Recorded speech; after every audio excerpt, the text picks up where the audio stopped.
Is Luis Arroyo, and I'm a science teacher in the Boston Public Schools. This video will give you an overview of the Motion and Design Unit, lessons 6 through 12. The main concept. The forces acting on a vehicle include different forms of energy that act as driving and resisting forces. Lesson number 6. Looking at rubber band energy. Students examine a different energy source to drive their vehicles.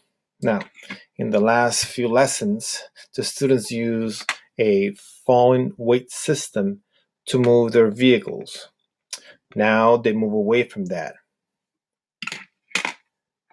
And they use a rubber band attached to the front axle of the vehicle to drive their standard vehicle. What they will do, they will take the rubber band and wind it around the rear axle,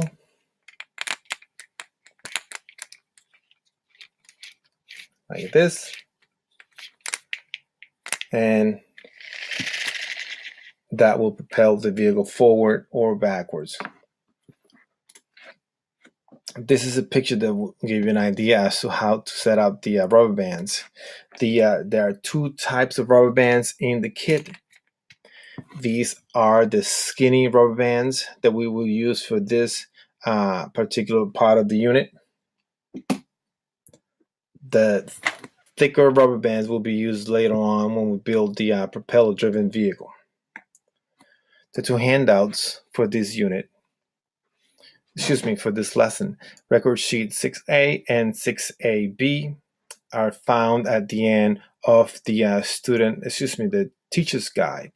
These are not found in the student books at all, so you will have to print them out and give it to the students if you want them to do the work on the handouts. This is what the vehicle will look like with the rubber bands attached. And again, they are learning the whole concept of energy and different types of energy. In this particular lesson, the students learn that the rubber band, when it is stretched, it actually has a stored potential elastic energy, and that energy can be released simply by letting go of the rubber band. When the rubber band is released and the vehicle is set into motion, then that energy is transformed into kinetic energy or energy of motion. Lesson 7, testing the effect of rubber band energy. Students investigate how variable amounts of energy affect the motion of their vehicles. In this lesson, the student will use a strip of paper, a long strip of paper about 33 feet long. You will need a large area to work. I find it better to work in the hallways as long as I ensure that the students are not making too much noise. They'll use different color dots to mark the different trials as they move through the lesson. For lesson 8, looking at friction, the students examine how the design of the vehicle can affect the force required to move the vehicle.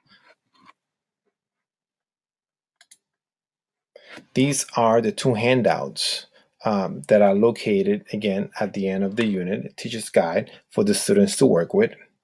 It is very important that the students understand the concept of friction, and that friction is found everywhere that two things are touching or come into contact. So every time you have two things touching, you are going to have friction, whether it is the axle to the connector, or whether it is the connector to the rod, or the axle to the rubber band. You will have friction, and that friction will affect the motion of the vehicle. How much friction is present will determine the motion of the vehicle.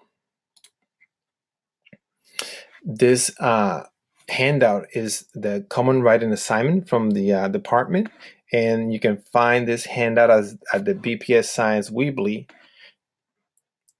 And if you take a look at the pictures, you will notice that there is what appears to be a sail attached to the vehicle.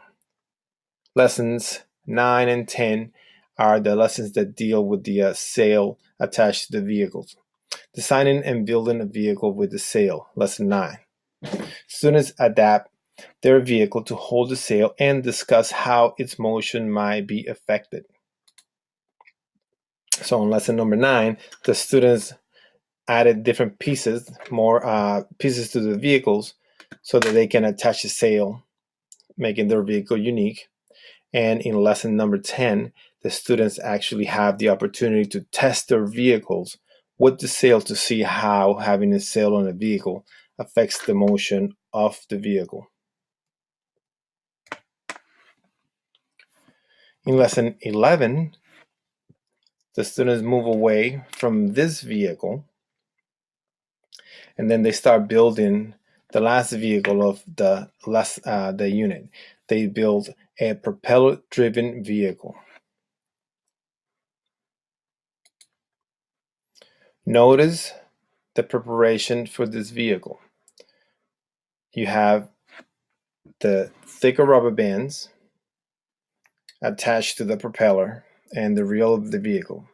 This is the propeller assembly. All of the materials are included in the kit. Please pay close attention to the brass eyelets. If you do not place them in the right orientation, or if the propeller is not placed in the correct orientation, the vehicle will not function properly.